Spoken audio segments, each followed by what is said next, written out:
All right, hello students. Today we're moving on. We're going to move on with lesson one, ratios.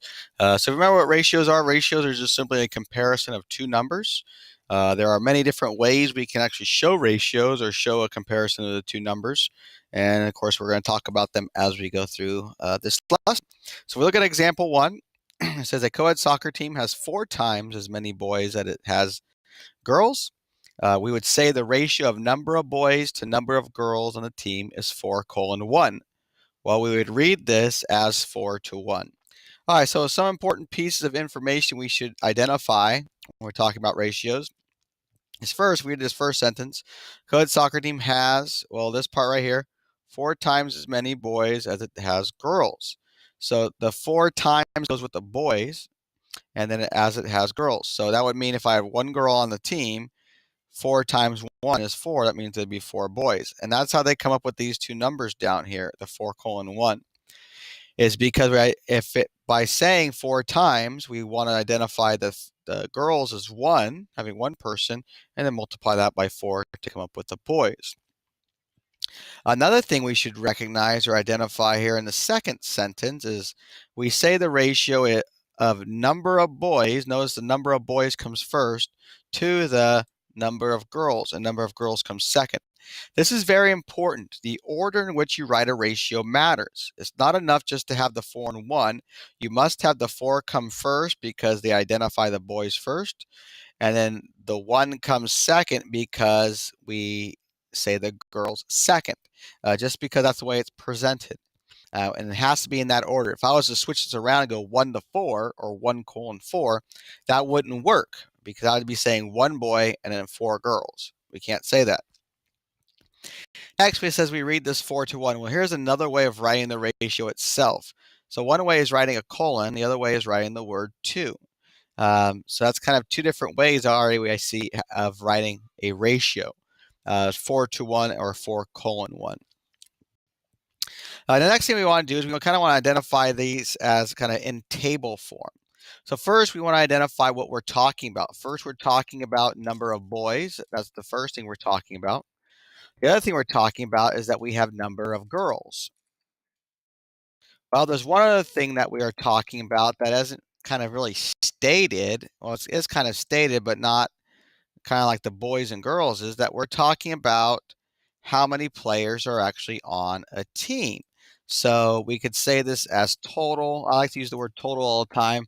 Um, Total number of players, because that's how many players or how many people there actually are all together. Let's go and put an S on the end of that. Oops. Okay. What's going on? All right, there it is. All right, so now that we have kind of the 3 things that we are identifying, we can go ahead and create a table out of this. So, of course, these are our titles or our topics. And then, of course, we have columns of each of them.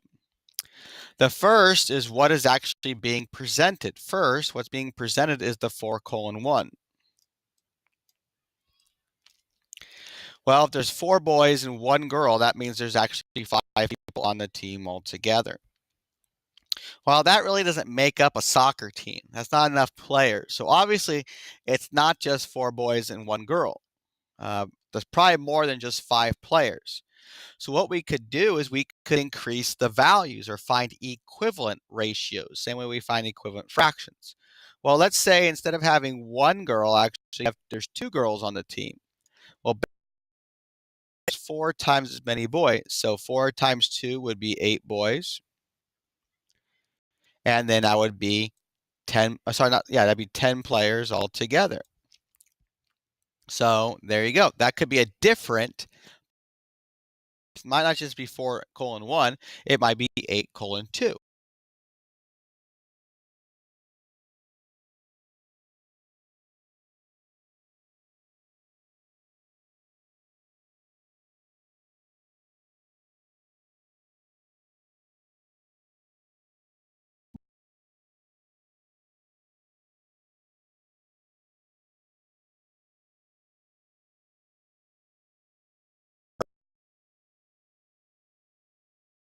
Every time by 4 because that's of course what the very base or basic or simplified ratio is. If we notice the girls, it goes up by 1 each time. If we notice the total, it jumps up by 5 each time. So you'll see that that is consistent. That's not just a coincidence. That's how them equivalent.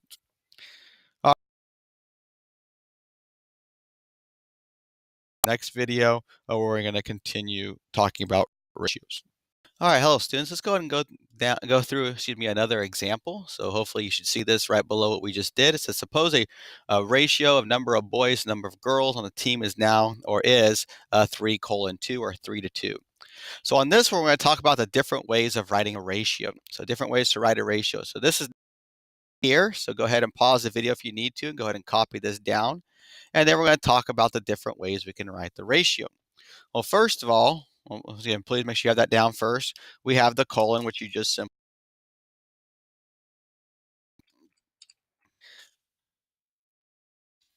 this is kind of the first way we see is just simply using the colon function. Next, we could actually use the numbers are going to simply stay the same. All it's going to change is kind of what happens here in the middle. Here we have a colon, here we have the word 2. The other way we could actually write this is with a fraction. So 3 fraction bar 2. I'm going to space that out just to kind of show or emphasize the fraction. If we look at this, the 3 comes first, the 2 comes second, just like it's presented, because boys have to come first and girls have to come second, because that's the way it's written, and that's the only reason why. So there you go. There's kind of your 3 different or 3 basic ways of writing a ratio. Now, I don't care which one you use unless it tells you differently. If it tells you to use a colon or use the word or use a fraction bar, you can kind of use whatever you like best. You'll see the colon most of all. So it's kind of the more popular one. The other way we show a ratio is using a tape diagram. Now, we're going to be using this quite a bit coming up. So first, I will go ahead and talk about the first one we have, of course, is boys. Remember, that's the first part of this, and the second part is girls. Those are our 2 parts of our ratio. And now we can make a tape diagram based on what is presented. Well, we know that the boys, I should go ahead and insert this in here. There's 3 boys for every 2 girls. I like to put that number there just to help me with the tape diagram. Now I'm going to use this box to help me with the tape diagram. So I'm going to go ahead, I'm going to copy, I'm going to go ahead and I'm going to paste. I need 3 of these to create the boys tape diagram.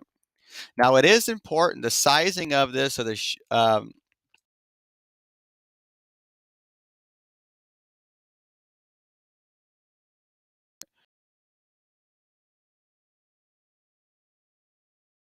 and I'm not going to expect you to use a ruler each time, but it should be pretty close. I shouldn't see 3 here and then 2 be really short 2. Now that we use the girls, I need 2 of these, so I'm going to go ahead, I'm going to put them and try to line them up as best as I can with each other. So if you notice here, the first box goes together, the second box goes together, and this one's left by itself. There's nothing next to this. I didn't make the 2 equal to the same size. The 3 should be a longer tape diagram than the second one. A lot of people will just simply draw kind of them equal and then cut this one in half. That's not an appropriate tape diagram, and you will be marked down if you did not write it or draw it pretty close to scale, pretty appropriately. So here's 3. So I have 1, 2, 3 boxes, and here's 2. And of course, this should be an empty space here for the third one. So that's kind of how the different ways we're going to write the different ratios or show our different ratios. All right, so let's go over another example. If we look at example 2, this is class ratios. It says, what is the ratio of number of boys to the number of girls in our class? Well, since I have different classes, I'm just simply going to give us a statement. I'm going to say that there's the number of boys is 17, the number of girls is 13. This probably isn't true in our class, but we're going to use this for our 2 examples. So all it says is to write a ratio. All it says is to write 1. You can go ahead, and I would like you to pick whichever form you would like. The colon, the word 2, or the fraction bar, and go ahead and write the ratio of number of boys to number of girls. So go ahead, remember, boys comes first. I was ugly underline, so let's go ahead and try that again. Let's go ahead and get our marker back out. So number of boys, and number of girls. All right, so hopefully you wrote a ratio out. Now I'm just going to choose one. I like to use the colon. So since there's 17 boys, 17 would come first, and then colon, and then 13 girls. That would come second. And yes, the order does matter. The 17 must come first. The 13 must come second. All right, so if you use the fraction bar, you just have simply a fraction bar here. If you use the word 2, you just simply have the word 2 here, and that's it. All right, next one, if we look down, the next one says write the ratio of number of girls. So here you look, number of girls comes first to the number of boys. If you notice here, number of boys comes second. So once again, go and pause the video, go and write your own ratio. Use whichever one you would like, either the colon, the word 2, or the fraction bar. All right, now on this one, girls comes first, so I'm going to go ahead and write the 13 first. Boys come second, so 17 would come second. And then you can use whichever function you want in the middle. I'm going to go ahead and use the fraction bar this time. So 13 over 17. Now, once again, the only that might be different is what's in the middle, and that's okay. All right, so we're going to go ahead and move on to the next example in the next video. So go ahead and move on, please. All right, students. Now on this exercise, if you're looking over here, we're going to do kind of a verbal activity. I'm going to read you a statement, and you're going to go ahead and you're going to write down a ratio that you hear. Once I'm done reading it, then I'll write down the ratio, that you should have. So record the ratio for each of the examples your teacher provides. That's me. I'm going to provide it verbally to you. So that's one, number 1. Please listen to what I say and try to write down the appropriate ratio. Now remember, you can use any form, the colon, the word 2, or the fraction bar, and then I'll write down the ratio in one form. All right, number 1. It says 12 students traveled out of the United States over the summer. 10 students did not. One more time. 12 students traveled outside of the United States. 10 students did not. Write the ratio of number of students who traveled out of the United States to number of students who did not. So hopefully you heard that. Hopefully you noticed there is a 12 and there's a 10. So of course, going out of the United States would come first. Would be 12. Did not would be 10. Now, if we were to go over here, number 2, and change that or switch that around and say 10 students did not travel out of the United States and 12 students did. Once again, 10 students did not travel out of the United States and 12 students did. Write a ratio of number of students who did not travel out of the United States, number of students who did. I'll try to write a ratio based on that. Hopefully you noticed or heard that the ratio has the same numbers. They're just in a different order. I like to use the colon, so you'll see me use the colon quite a bit. Once again, the colon can be replaced by the word 2 or the fraction bar. So all that was different between 1 and 2 is that I switched the order in which they appear. And that order does matter. 12 to 10 and 10 to 12 are two different things. All right, so let's go down to number 3. 3 says 7 students have at least one sibling. Okay, remember, a sibling is a brother or sister. And 15 students do not. Sorry, 15 students are an only child, 7 students have at least one sibling. 15 students are an only child. And one more time. 7 students have at least one sibling. 15 students are an only child. Write a ratio of number of students who have at least one sibling to number of students who are an only child. So hopefully you heard 7 and 15. I'm going to use a fraction bar this time just to kind of switch it up. So 17 fraction bar 15. And hopefully it looks something like that. The only thing that might be different is the item or the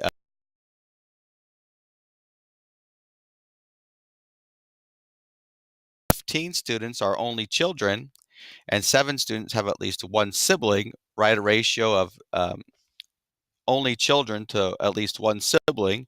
Well, then you would just simply change it around. 15 students would come first, or 15 would come first. I'm going to kind of use the same format or same form and write 7. All right, so let's go ahead and move on to number 5, kind of the same basic idea. I'm going to read it to you. It says 11 students' favorite class is math, and 11 students' favorite class is not math. I don't think it's that equal, but That's what the statement says. Once again, 15 students' favorite class is math, and 11 students' favorite class is math, and 11 students' favorite class is not math. One more time. 11 students' favorite class is math, and students' favorite class is not math. Write a ratio of number of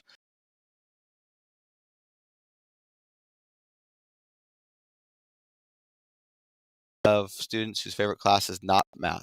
Well, of course, both of the numbers were the same, so not really much to it here. We just simply write both numbers side by side.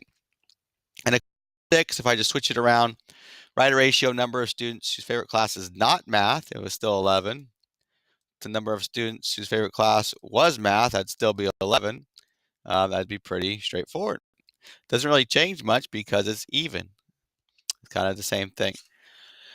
All right, so that's kind of a little verbal activity, a verbal exercise. Hopefully you got all of those correct, or at least some of those. And as we move on to the next exercise or next activity, now we're going to start writing ratios. We're actually going to skip exercise 1, so you can go ahead and move on from that. Let's go ahead and move on to the next, I believe page it's on, or next section where it says exercise 2. Here it says use words to describe a ratio that represents each ratio below. So now we're going to write a statement or a phrase that represents each of the ratios. Now I've said it to you verbally. We had 2 examples in the very, very beginning you can refer to. I'm actually going to do one of them with you. I'm going to do A with you, and then your job is to do B and C. And it says we're simply going to use words. The ratio here is 1 to 12, so 1 of something to 12 of something else. So my example is, or my words is, for every let's go ahead and go with, since 1 comes first, so I have to use the 1 first. For every 1 year, need an S there are 12 months. All right, so that is an example itself. We used 1 year for the 1 came first, and then 12 months because 12 came second. Now on the line below, hopefully that only took you 1 line. If not, use the space underneath. I want you to write a different description of this ratio using 1 first and 12 second. It can be whatever you want. You don't have to, it doesn't have to be 1 year and 12 months. Actually, I don't want it to be 1 year and 12 months. I want it to be something different. So on the bottom here, you're going to write your ratio down. So go ahead and take a moment. Go ahead and write that down. Okay, so if you need to, pause the video and then come back. All right, hopefully in your ratio, all that really matters is that the 1 comes first and the 12 comes second. For every 1 of something, there are 12 of something else. That's it. The phrasing, this part actually would stay the same for every 1, and the only thing that's going to change here is the word year. There are 12 of, and then you have to change something besides months. So hopefully you did that. Of course, you should have hopefully typed it in, or wrote it in, excuse me. Now your job is to finish up the rest of B and C. You don't have to do the rest of them. I know there's a D, E, and F. We don't need to do that. You just simply need to write 1 statement for B and 1 statement for C, and then go ahead and move on to your assignment for the day. And of course, use this example for every 1 year, or this one would be for every 12 something, there are 1 of something else. Okay, so that's kind of something to help you out. All right, so go ahead and move on to that and finish that up, and then go ahead and move on to your assignment for the day.